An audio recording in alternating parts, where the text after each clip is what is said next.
قبلہ ڈاکٹر صاحب یہ شاد فرمائے کہ محسوس ہو رہا ہے جیسے بندش ہو گئی ہے رشتوں کے حوالے سے، دکان پر جیسے بندش جیسے معاملات لگتے ہیں، کاروبار میں ایسا لگتا ہے کہ یار واقعی کسی نے کچھ کروا دیا ہے، کوئی بندش ہے. تو اگر واقعتاً ہمیں ایک یقین کامل ہو جائے یا یقین کے حد تک معاملہ ہو جائے تو پھر اس بندش کو کس طرح ختم کیا جا سکتا ہے؟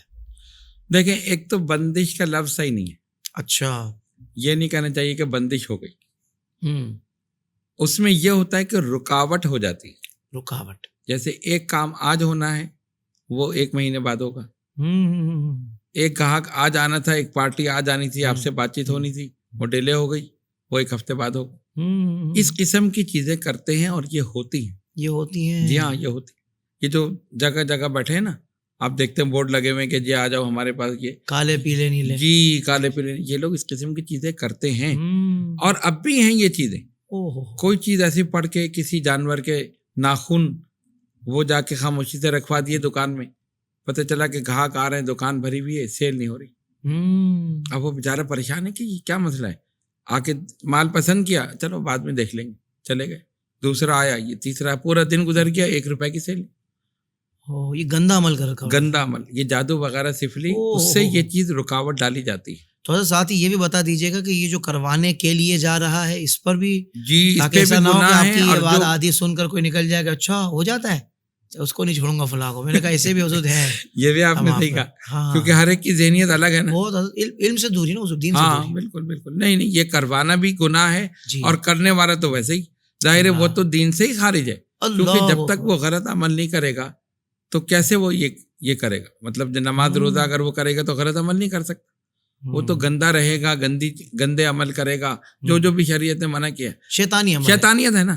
تو جب ہی یہ ہوگا، ورنہ نہیں ہو سکتا. صحیح. اچھا، اب اس سے بچنے کی صورت، واہ واہ، یہ تو یہ ہے نا کہ ہو گیا اور یہ حق ہے، برحق ہے کہ یہ ہوتا ہے ایسی چیزیں. اب اس سے بچا کیسے جائے؟ سب سے پہلی چیز تو وہی ہے نماز. جب آدمی نماز پڑھے گا تو جسم بھی پاک، ذہن بھی پاک، لباس بھی پاک، ایک تو ویسے ہی محفوظ. دوسری چیز یہ کہ کوئی نہ کوئی چیز اپنے عمل میں رکھے جس سے وہ محفوظ رہے، اور اس میں ہے آیت الکرسی. سونے سے پہلے 11 مرتبہ آیت الکرسی پڑھ کے اور اول آخر درود شریف 11 مرتبہ یہ اپنے اوپر دم کر لیں. صحیح. یہ 24 گھنٹے کا حصار ہے. دوسرے دن تک آپ محفوظ. بالکل. واہ واہ واہ واہ. اچھا، اب مسئلہ ہے دکان کا یا آفس کا یا کسی بھی چیز کا جہاں آپ کاروبار کر رہے ہیں. اس میں یہ ہو سکتا ہے کہ عرق گلاب پر 41 مرتبہ آپ سورہ فاتحہ پڑھ کے دم کریں اور وہ چھڑک دیں وہاں پہ دکان میں. واہ واہ. 9 دن تک چھڑکیں کم سے کم، اندر باہر، اور صفائی رکھیں.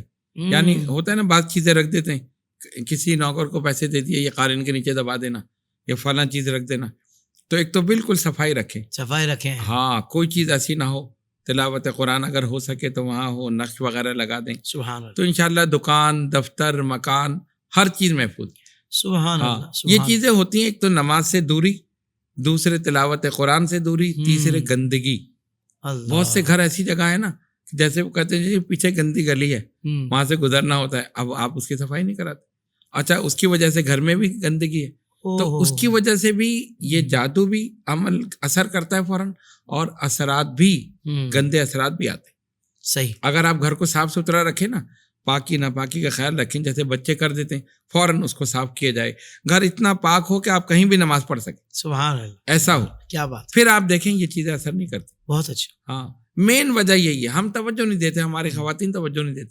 گندے کپڑے بچوں نے وہ کر دیے، وہ پڑے ہوئے، یہ ہے وہ ہے، تو اس سے یہ چیز ہوتی. تو پہلی چیز نماز، دوسری چیز صفائی، پاکیزگی، اور تیسرا ہم نے بتایا آیت الکرسی 11 مرتبہ جو 24 گھنٹے کا حصار، اول آخر درود شریف. سبحان اللہ. اور جو 5ویں چیز سورہ فاتحہ 41 مرتبہ پانی پر دم کر کے اس کو پھر اس کو دکان میں چھڑک دیں، مکان میں اور دفتر میں. واہ واہ واہ. تو انشاءاللہ اس سے محفوظ. سبحان اللہ سبحان اللہ. بہت خوبصورت. حضرت نے، میں کہتا ہوں، پورا ایک پیکیج دے دیا ماشاء اللہ، یعنی ہر قسم کی رکاوٹ کو دور کرنے کے لیے. سبحان اللہ. اللہ آپ کو جزائے خیر دے.